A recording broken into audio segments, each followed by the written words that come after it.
very good example. Behind a tree in the rough. Okay, today we're going to talk about fairway woods. Okay, many of you probably should not have any business even touching the fairway woods yet, so definitely make sure you are kind of able to hit those irons first. But let's talk a little bit about fairway wood. So the main difference between your fairway wood and driver, it's the loft. Okay, so my driver is a 10.5.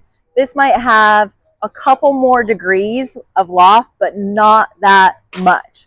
So to hit something with very little loft off the ground takes a little bit of speed. If you are a new golfer, it's going to be very hard to get this off the ground. Okay, we do want to hit it a little bit more like iron, where we're brushing the ground, less like a driver.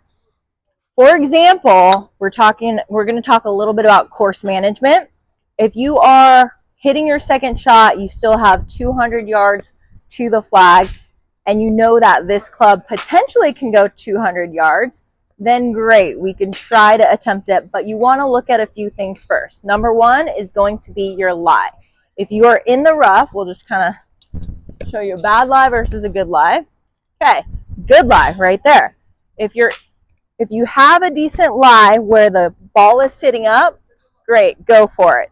If we're in at all a little buried, it makes it that much harder to get the club on the ball, and the chances that you top it are going to be a lot greater. So my recommendation for you, anytime you are thinking about pulling your wood, this is a 3-wood, is you want to weigh your odds.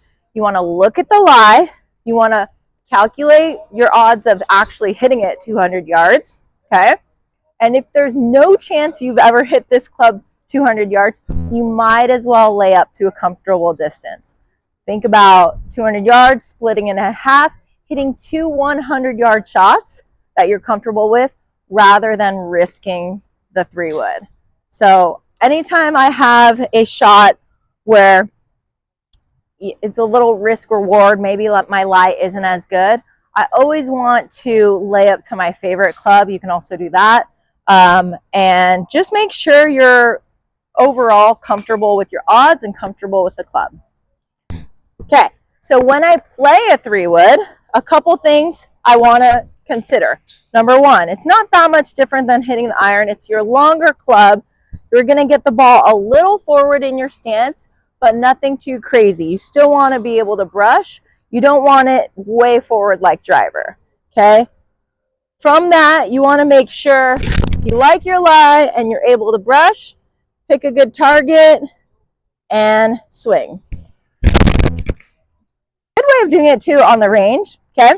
If you are challenging yourself, I might take 5 balls with a 3-wood and get your odds and just see, okay, out of 5 balls, how often are you able to pull off that shot that you like? And then if not, switch back to that iron.